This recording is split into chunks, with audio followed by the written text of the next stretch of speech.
So good morning, everyone. Welcome to another Logisim webinar. To all of you who've attended in the past, thank you for joining us yet again. And today we've got a great bunch of speakers, as well as close to 200 participants spread across the globe. So for the next half an hour or so, we're going to be talking about digitalization, connectivity, and augmentation of your digital workforce. So very interesting topic. So we look forward to the participation. But to kick us off, let me just introduce two of our panelists this morning. We've got Timothy Tan, who's the head of enterprise business IT and mobile at Samsung Electronics in Singapore. We were quite lucky or fortunate to have Tim with us today, because Tim's got about 18 years experience in IT implementation. So we're going to be listening and hearing and having a conversation with someone who's actually done what he's talking about. Yeah, so it's going to be very interesting. And joining him, we've got Ian Chong, who's Regional Director and Head of Enterprise, Southeast Asia and ANZ at Samsung Electronics. And Ian brings with him 20 years of experience in consulting, and also working for companies like IBM, Oracle, and Samsung. So great bunch of panelists to take us through the next half an hour or so. So when we talk about work augmentation, we've seen a lot of developments that have been happening in the last 18 months or so with COVID, right? Today, coincidentally, also happens to be 11/11. Although I've been looking at the discounts on Lazada, they're not that great so far. But yeah, e-commerce numbers are increasing. You know, with 2021 US market growth forecasted at almost 14%. Yeah, and the ASEAN region is expected to grow by about 85% in the current year. So we all know that e-commerce numbers are increasing, and with that, it puts a lot of stress on our supply chains. To add to that, B2B e-commerce growth is also being experienced. So with IDC, some numbers that we have, they're saying that they're seeing the market grow by about twice as much in B2B as in B2C. So again, just adding to the strains and the growth that we're seeing in supply chains.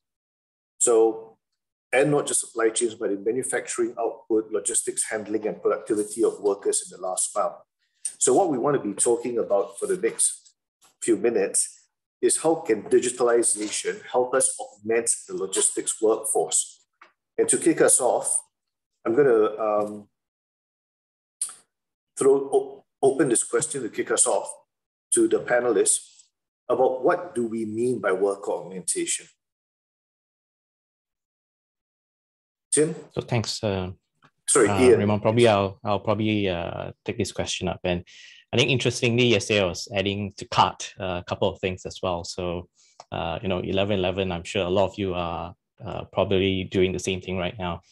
And actually talking about this, and as you know, B2B e-commerce is really growing. And the fact of the matter is a lot of organizations out there are really hard pressed, especially competing with big box retailers like the likes of Amazon, pure players like Lazada and Shopee and so forth.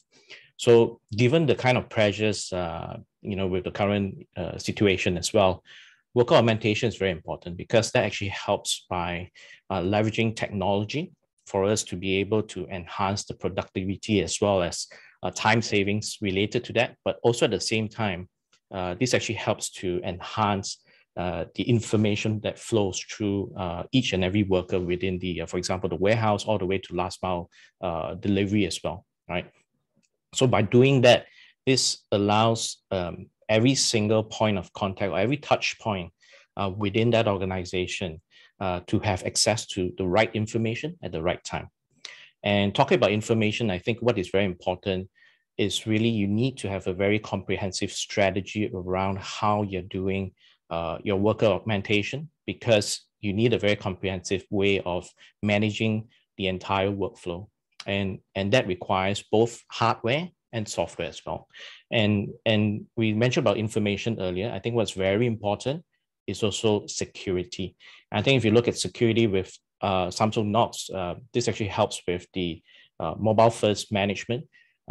everything from a deployment of that device all the way to managing that device.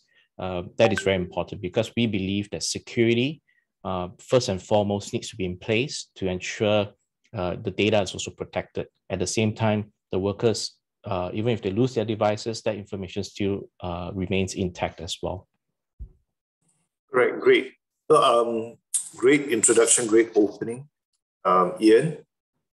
And the thing about a comprehensive strategy, I think a lot of us hear these buzzwords and then we get all excited about it, or our CEO hears it, and then all of a sudden he says to someone within the organization, we need to implement this, and then they start running off in a direction without actually having or taking the time to actually map out or plan that strategy.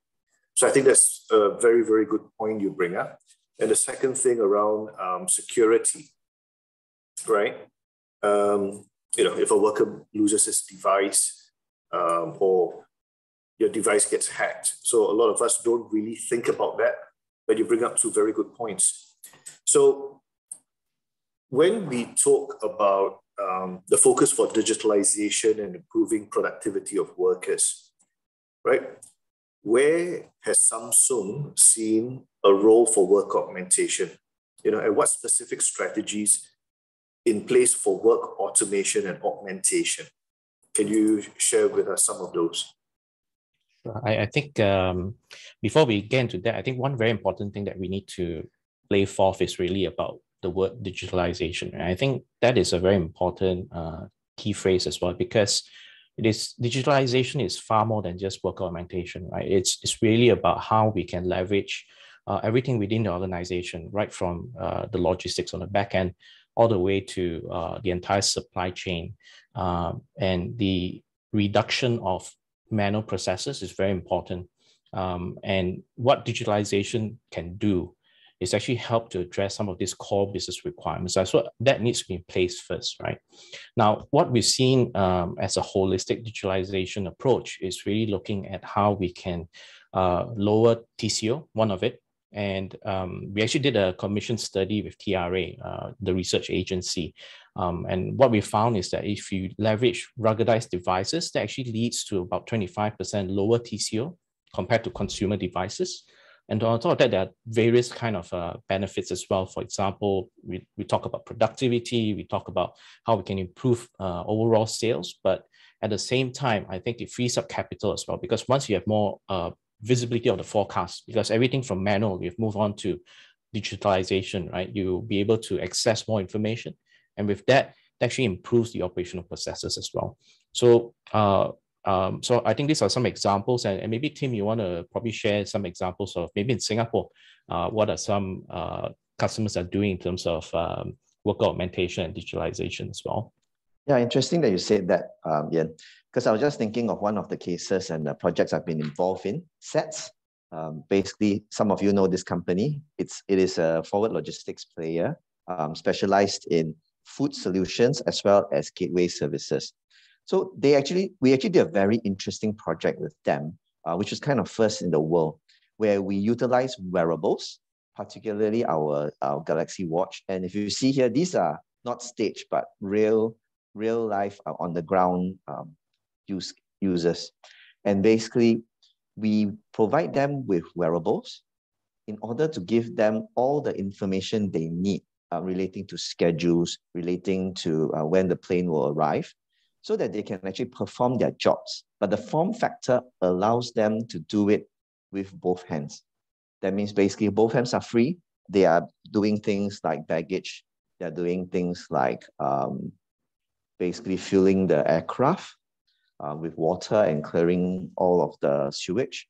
And this is an example of how digitalization plus augmentation in particular enhances the individual so that they can do more things without having to carry lots of paper rolls and stuff like that. So I think that was one very interesting project. And the feedback from SETS is, firstly, adoption was pretty easy.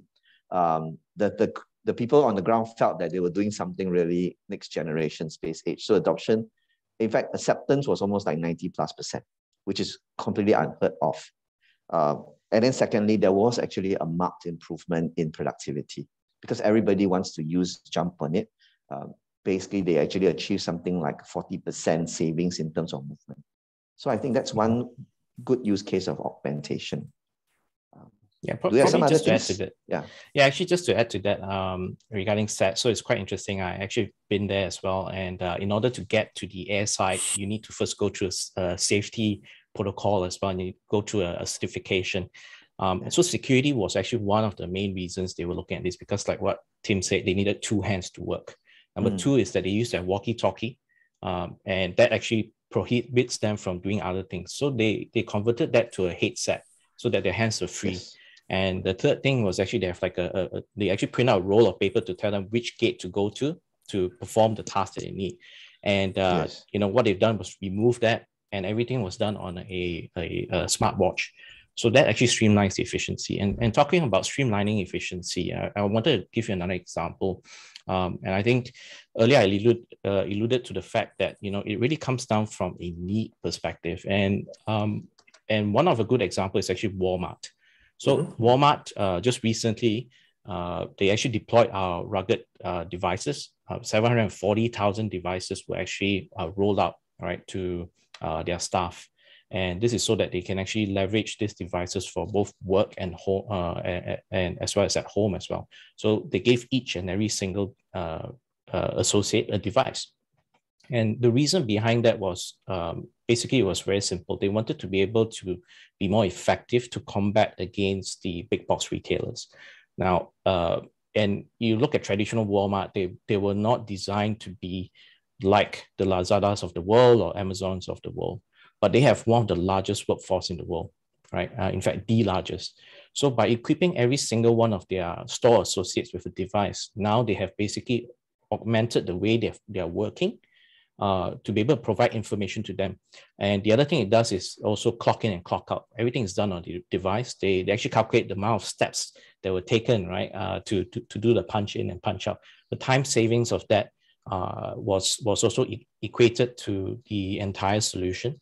On top of that, they can do scanning, walkie-talkie, but more importantly, by delivering information right into the palm of every associate, now they can actually take whatever is in store in every single Walmart store in America to be able to deliver on the same day delivery, similar to what Amazon is doing. So those are some of the things that actually augmented the way they were working, but providing better customer support and service as well. So I think that's a very wonderful use case that I can share as well. So Ian, did I hear you correctly? You said 740,000 employees, yeah? That's correct. So in fact, they have 1.2 million. The rest of them already have devices. So we actually decided to provide the rest of them devices as well. That's like a small country, I mean, just imagining the scale of that, right? And the deployment and the rollout. I mean, it's quite amazing, yeah? I like the term that you used earlier, Timothy, form factor.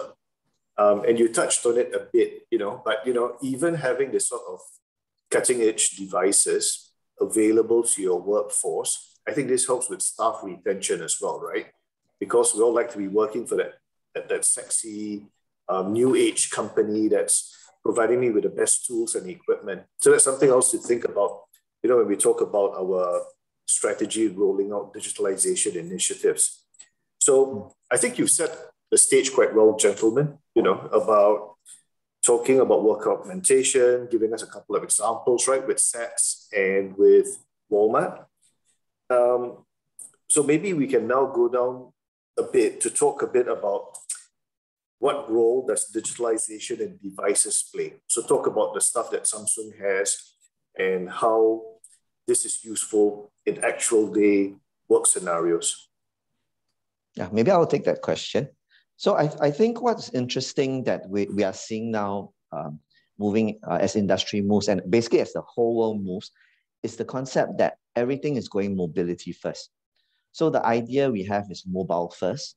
And that is what we believe organizations are starting to pivot to, where traditionally they are thinking about being tied down to a LAN cable or something. Right now, especially with COVID, we are looking at people who are working everywhere, anywhere.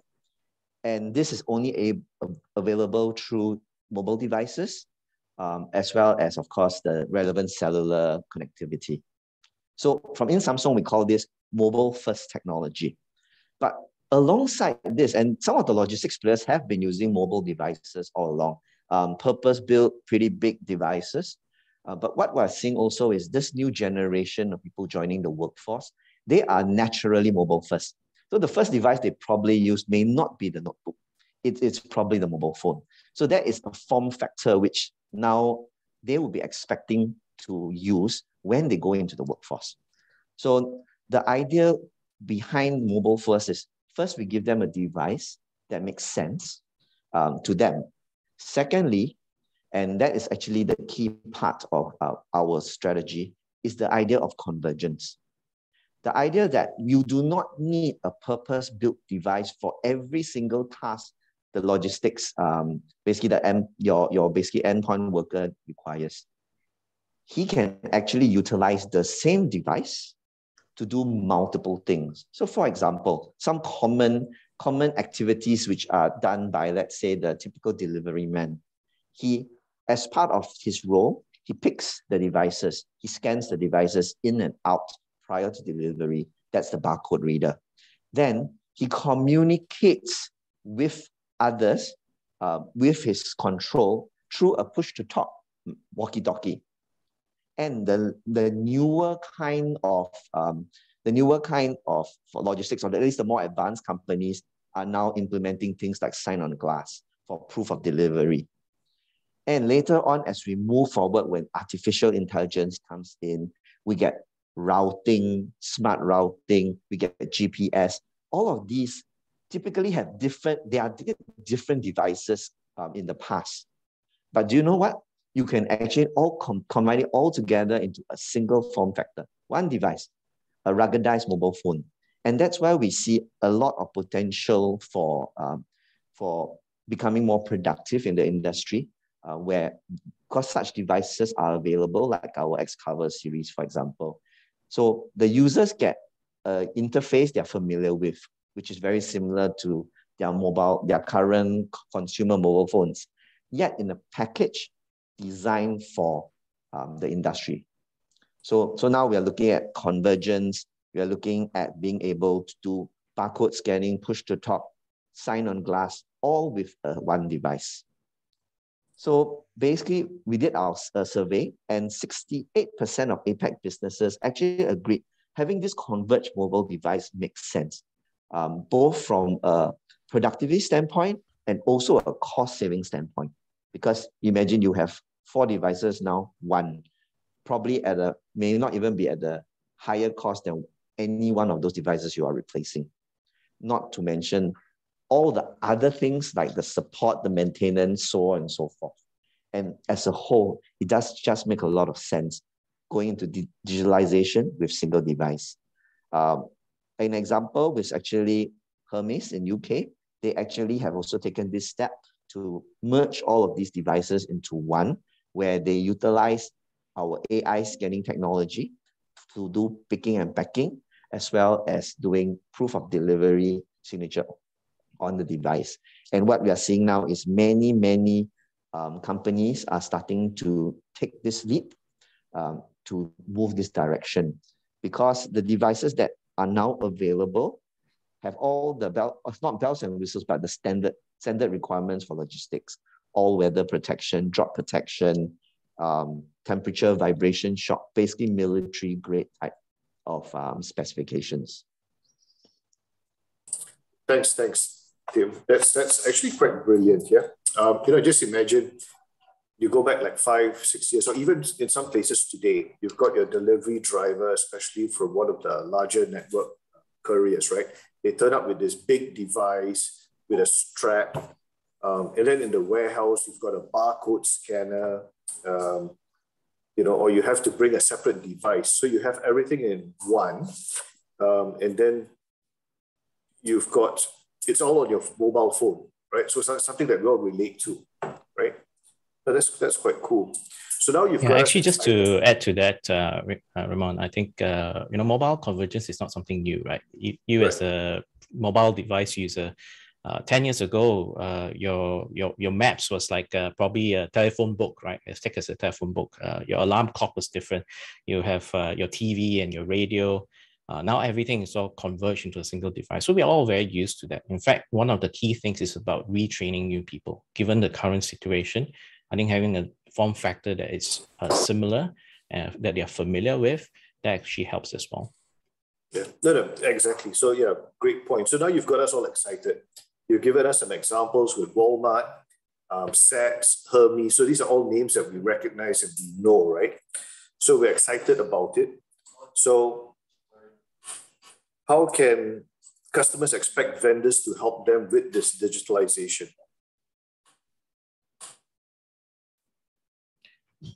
So I think if we look at this, with the current situation that's happening, I believe Samsung has many things to offer.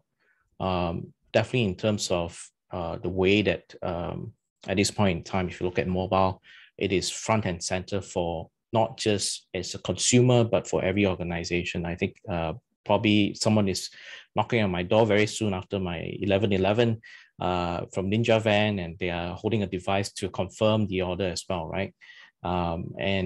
And that's just natural part of where we are, the state that we are. And I believe Samsung has a lot of things to offer, given that we are a market leader when it comes to mobile devices. But at the same time, I think we provide a whole range of portfolio in terms of both ruggedized as well as other devices like tablets and wearables to assist, right, in terms of helping you as an organization to cross that chasm, as I would say, in terms of moving from a manual process all the way to something where we can digitalize all the different workflows that you have. So it's not just providing the device, right? But you also help them with the implementation because you guys have got that know-how, right? So Tim, drawing from your experience, I think I mentioned at the start, you've got 18 years of experience in IT implementation. And then before that, you were doing consulting as well, right? And now you are living this and breathing this when we talk about implementation. So how does this resonate with you? What challenges are you seeing with customers? And how are they approaching this work augmentation? Because I think a lot of us hear about it, but we've also got that fear of the unknown. So what do you have to say about that? So I think we have a lot of conversations with customers, and I think the idea of convergence, of digitalization does get them quite excited. But I do believe one of the biggest challenges that, or the biggest mistakes that typically they make is they want to do everything at one time. While it is true, and eventually that is the end state they want to achieve, in reality, implementation such as this needs to be stacked upon previous successes. So typically our advice will always be, start small, start with a platform, start with, for example, something familiar with the people that you're going to deploy on the ground. Replacing the hardware is normally easy as a start. Then after that, maybe a simple solution, something like push to talk, where people know how to communicate with, and slowly, stage by stage, build it up. But most importantly, have the end state in mind. So what I'm saying is usually as part of the mobility planning, they must understand the concept and the changes that go alongside it. But they must know the end state they want to achieve. And we will actually help them, okay, let's plan out this process from the start, which comes first and which stage goes first to eventually reach your end state. But don't try to boil the whole ocean, because typically the intention is good, the project gets merged up and it will never progress beyond POC stage. So when you talk about that end state, yeah, Tim, what sort of a horizon do you think we should look at? How far down the line? Certainly not 1 or 2 months. And 5 years, I think, is too long nowadays, right? Yes. What sort of horizon are we looking at? Traditionally in IT was always 7 years and 5 years. That was the kind of time frame. But if you now look at the mobility industry, you are looking at 1 to 2 years. So what I believe is, let's say a long-term plan would typically be good at about a year and a half. Right now, implementations can actually be 3 months, 2 months with new methods rather than the old waterfall technology, waterfall mechanism. So with all of this in mind, having a big picture, maybe 1.5 years down the road, primarily because you don't get outdated by the time you reach there. While the end state can continually evolve, you should know what you want to reach. But each individual segment project should not be more than 2 or 3 months. Because if you take small bites, that is actually completely doable. Okay, and also I guess you start seeing success or the deliverables being met, so people get more confidence as well in what they're doing, yeah? Exactly. Okay. I think it's quite beautiful. I mean, mobile is the beautiful thing about mobile is really the fact that you can apply a very agile way of deploying solutions very quickly. Right? And when I say mobile, it doesn't just mean smartphones, but also tablets and wearables as well. I mean, an example would be like Ford Motors, right? And during the pandemic, we leveraged a just simple thing like a consumer watch, off the table watch that we have, and we just deployed those watches in order to do social distancing, just by leveraging Bluetooth, right? And the deployment of, because Bluetooth you can actually so-called measure the signal of the strength, so that determines how far apart a person is from another person. And they added gamification on top of that, so that you know how many people you've basically been interacting with. And in the course of just 3 days after providing the pilot, which took them about slightly over a week to deploy, because they're just using something that is already off the shelf.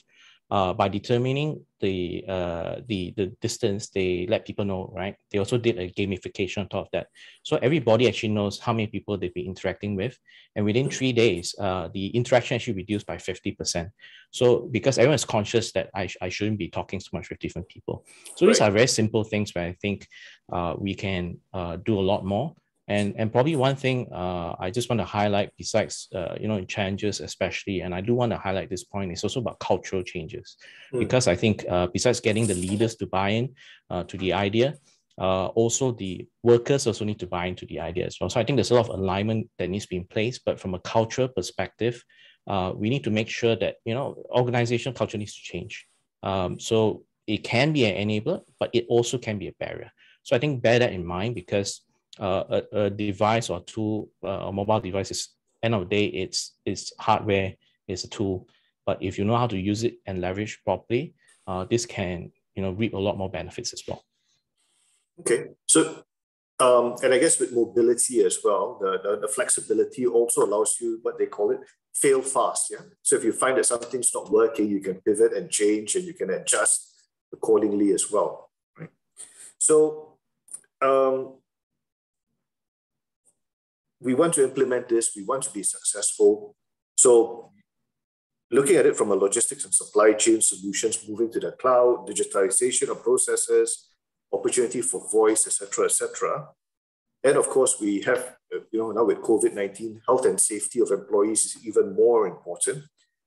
Where do you see some of your customers, or where does Samsung see there to be low-hanging fruit? What can we do fast now and get this good ROI or TCO analysis and implementation done?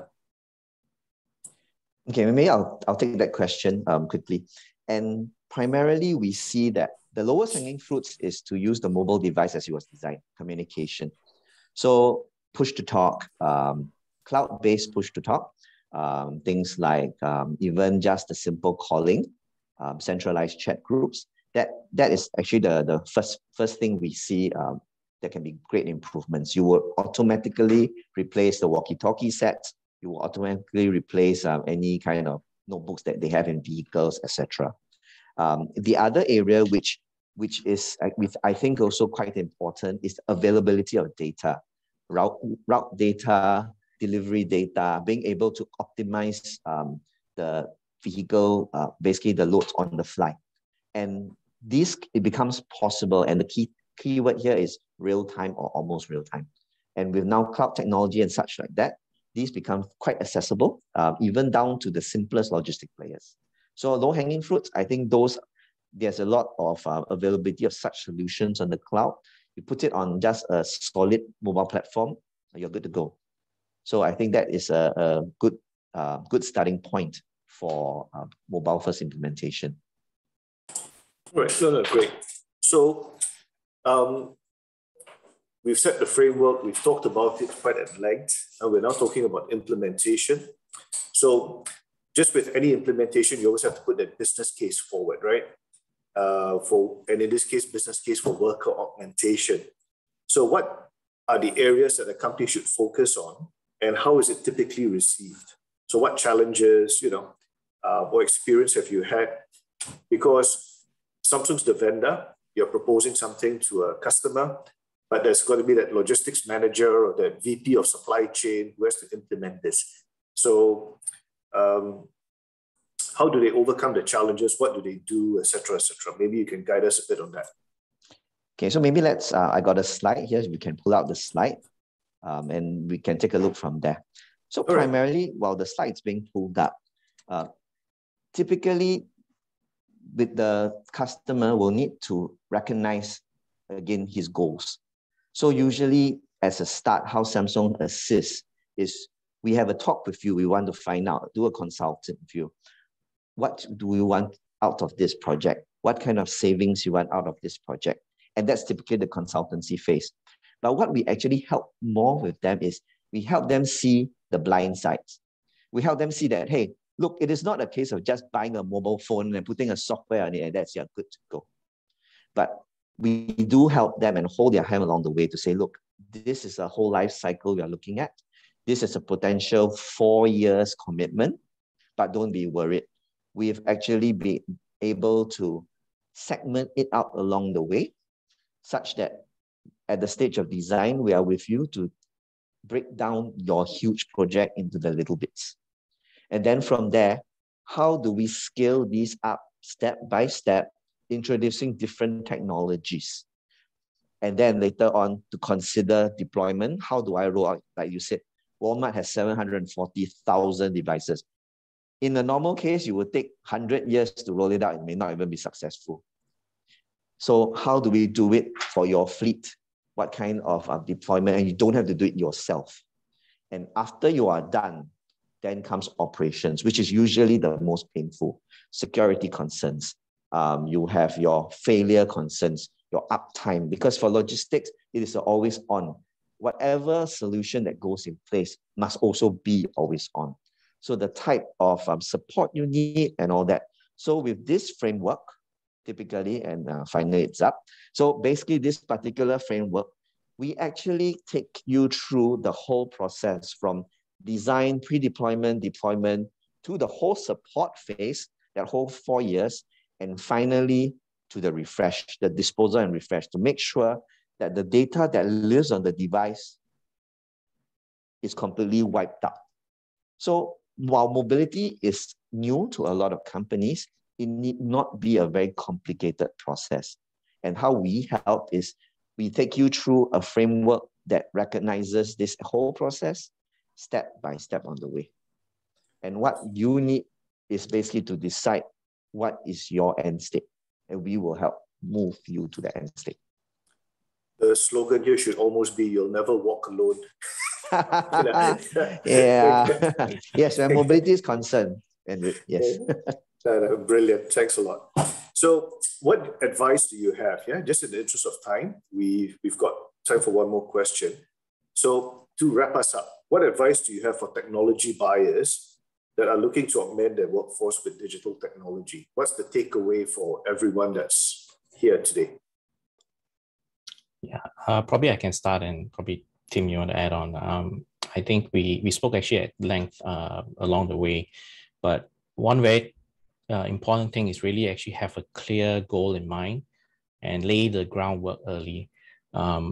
Just like, for example, ensure that the leadership as well as employee buy-in is there, because they are the frontline workers, for example, the employers, they need to have that buy-in, and also envision the business outcomes early, and then start developing strategic partnerships and look for the right partner to bring you along that journey together. And lastly, look at both whatever, strategize the requirements that you need, But at the same time, I think remember also the security concerns, because as you develop a mobile first strategy, the fact is that it's connected, right? There's internet, there's data that comes into almost every single person within the organization, which means there's a lot more touch points as well. But what is very important is that look for a solution that can provide the right security in place as well. So in terms of a starting point, I think mobile first approach is very important.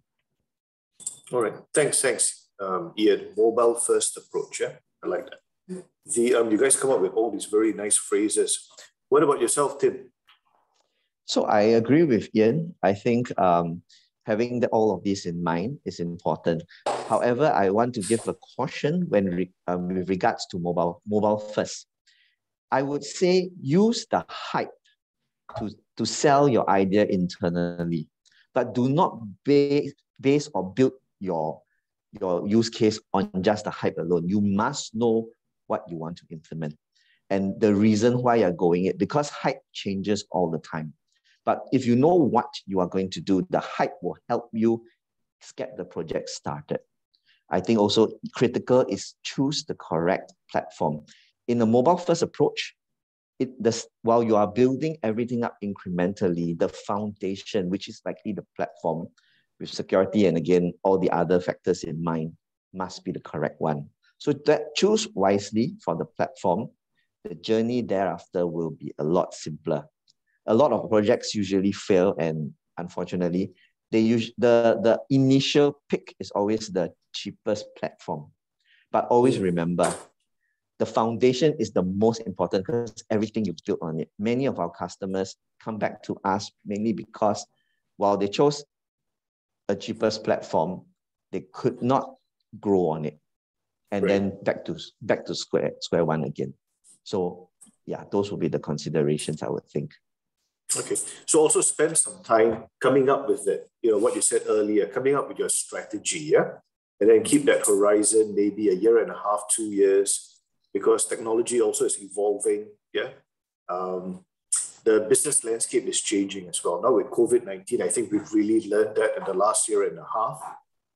If you asked me at the start of this year, I would have said that, yeah, by June this year, we would be over COVID and it would be more or less back to the new normal or the better normal, right? But I was wrong. I mean, I think things are not going to we're not going to come out of this until maybe Q1 or Q2 next year, right? So that time horizon.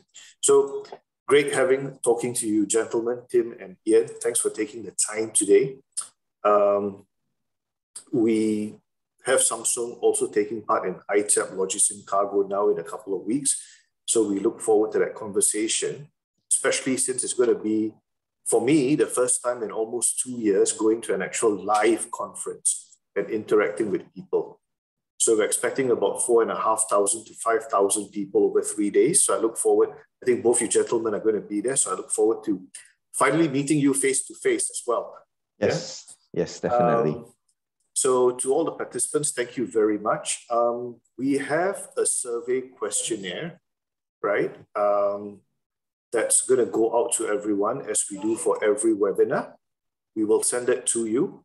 I think we've also got a chance to win a lucky draw courtesy of our friends at Samsung. So thank you very much for that. Great conversation, gentlemen. Really enjoyed it. I don't say that for many of our webinars. So thank you very much. Enjoy the rest of your day. And thank you Thank you. Thank Bye-bye. you. Thank you. Bye. Bye.